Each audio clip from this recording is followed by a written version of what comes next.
Welcome back to my channel. आज हम देखेंगे कि कैसे आप स्ट्रक्ट्स को इस्तेमाल कर सकते हैं अपने कोड को बेहतर बनाने के लिए। स्ट्रक्ट्स शॉर्ट फॉर्म है स्ट्रक्चर्स की। एक स्टूडेंट है, उसका एक रोल नंबर होता है और एक नेम होता है। तो बजाय इसके जिस तरह मैंने इधर किया है कि int roll number 1, roll number 2, roll number 3, string name 1, name 2, name 3, इस तरह हम ज़्यादा वेरिएबल्स इसके लिए इनिशियलाइज करें। इससे बचने के लिए फिर हम स्ट्रक्ट्स यूज़ करते हैं, और वो कैसे यूज़ करते हैं वो मैं आज की वीडियो में बता देता हूँ। तो स्ट्रक्ट का फ़ायदा बेसिकली ये होता है ना कि अभी इधर तो मैंने 3 स्ट्रिंग्स इनिशियलाइज की है और 3 रोल नंबर। अब अगर मैंने 100 बंदों का डेटा इंटर करना हो तो उसके लिए मैं इस तरह की 100 इनिशियलाइजेशन करूं, और उसके साथ साथ तुम अगर कोई नया बंदा ऐड करना चाहो तो तुम्हें कोड में चेंजेस करनी होगी। क्लास में एक नया बंदा आ गया तो तुम्हें प्रोग्राम के कोड में जाकर चेंजेस करनी होगी, तुम ऐसे ही कोई बंदा ऐड नहीं कर सकते। तो ये एक लिमिटेशन बन जाती है जब हम वेरिएबल्स यूज़ करते हैं। तो इस लिमिटेशन को ख़त्म करने के लिए C++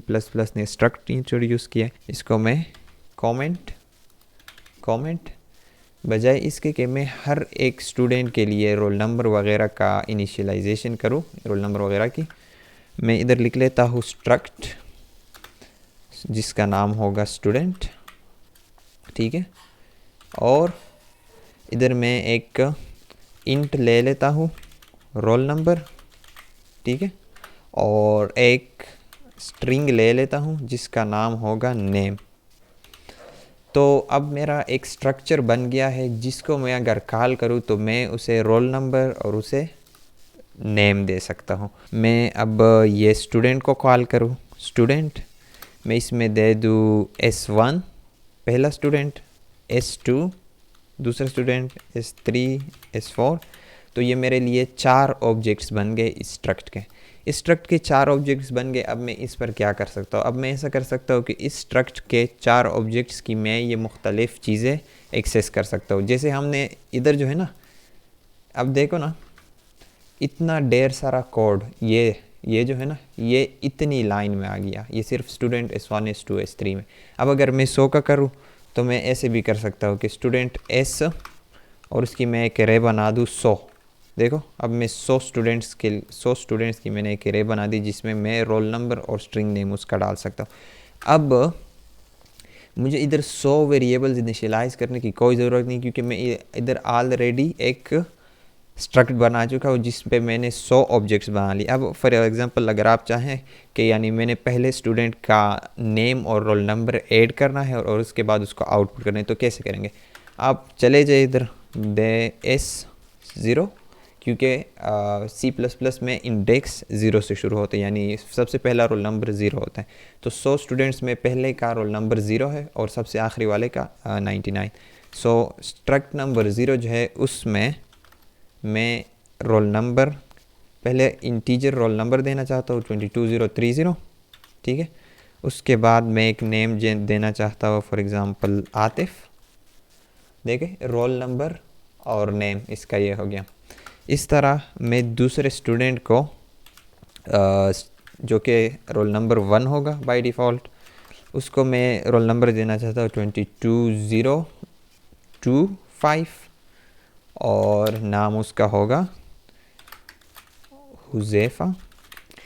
तो ये देखे ना, मेरे लिए इतनी आसानी हो गई कि मैं बजाय इसके कि एक इंट रोल नंबर और स्ट्रिंग नेम इनको इनिशियलाइज़ करूँ, फिर इनका सी इन ले लूँ, इनका क्या करूँ, मैं एक छोटे से तरीके के ज़रिए मैं ये सारा डेटा स्टोर कर सकता हूँ। देखो ये अब, और दूसरा ये कि ये ऑर्गेनाइज हो गया। अब मैं ये याद नहीं रखूँगा कि रोल नंबर 1 और स्ट्रिंग नेम 1, रोल नंबर 1 और नेम 1 बिलोंग करते फर्स्ट स्टूडेंट को। तो मैं ये बता रहा था ना कि जैसे एरे होती है उसमें 0 इंडेक्स पर एक एलिमेंट पड़ा होता है, इस तरह अगर आप स्ट्रक्ट की एरे बनाओ तो उसमें 0 इंडेक्स पर एक स्ट्रक्ट पड़ा होता है, ऑब्जेक्ट, स्ट्रक्ट का ऑब्जेक्ट, जिसके अंदर ये 2 वैल्यूज़ मैंने दी है। फॉर एग्जांपल ये, इसको मैं 3 कर दूँ, एक और स्ट्रिंग लगा दूँ, या एक और बुलियन एज लगा दूँ, तो वो भी इसी में ऐड हो जाते हैं।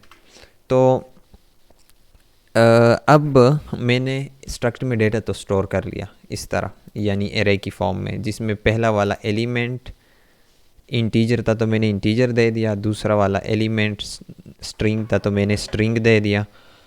तो अब इसको सी आउट कैसे करना है, तो cout the name of student 1 is object का नेम, उसका इंडेक्स, डॉट ऑपरेटर के ज़रिए हम स्ट्रक्ट के एलिमेंट्स को एक्सेस कर सकते हैं। नेम, तो ज़ीरो इंडेक्स पर जो ऑब्जेक्ट पड़े उसका नेम, जिसका नेम है आतिफ, और उसके बाद ज़ीरो इंडेक्स पर जो रोल नंबर पड़ा है जो है 22030, तो इन दो को मैं एक्सेस कर रहा हूँ। अब अगर मैं रन करूँ, the name of the student 1 is Atif, the roll number of student 1 is 22030, तो इस तरह आप स्ट्रक्ट में डेटा स्टोर कर सकते हैं। आप बोलेंगे कि इसमें तो आपको सी इन सी आउट वगैरह ज़्यादा करना होगा, या इसको डिस्प्ले करने के लिए आपको हर बार ये लिखना होगा। नहीं, देखो ये एक ऑब्जेक्ट बन चुका है। अब तुम इस पर फॉर लूप लगा सकते हो, इधर आई दे दो, आई, इधर एस आई दे दो। अगर मैंने इस तरह की 100 स्टूडेंट्स बना लिए और मैं 100 स्टूडेंट को सी आउट करना चाहता हूँ, तो फॉर लूप के ज़रिए मैं सिर्फ इधर आई दे देता हूँ, इधर आई दे देता हूँ और इधर आई दे देता हूँ, तो वो आइटरेट करते हुए इसको प्रिंट करेगा। यानी ये बेसिकली आपके पास लिस्ट बन जाता है जिसको आप इजीली एक्सेस कर सकते हैं और इजीली उसको मैनिपुलेट कर सकते हैं। अब अगर मैंने इसमें ये स्टूडेंट का जो स्ट्रक्ट है एक और बुलियन स्टोर करवाना हो जिसका नाम है सेक्स, के मेल है फीमेल है, तो मैं इधर कर सकता हूँ। वरना मुझे इधर 100 स्टूडेंट्स है ना, तो मुझे उसके लिए 100 बुलियंस इनिशियलाइज करने पड़ते हैं। अब मैंने बुलियंस जनरेट कर दिए हैं, मैं इधर जाके बुलियन में ट्रू कर दूँ, बुलियन में ट्रू कर दूँ। देख अब डॉट सेक्स जो उसका है वो ट्रू हो गया या फॉल्स हो गया। तो इस तरह आप स्ट्रक्ट में डेटा स्टोर करवा सकते हैं, उससे आउटपुट ले सकते हैं।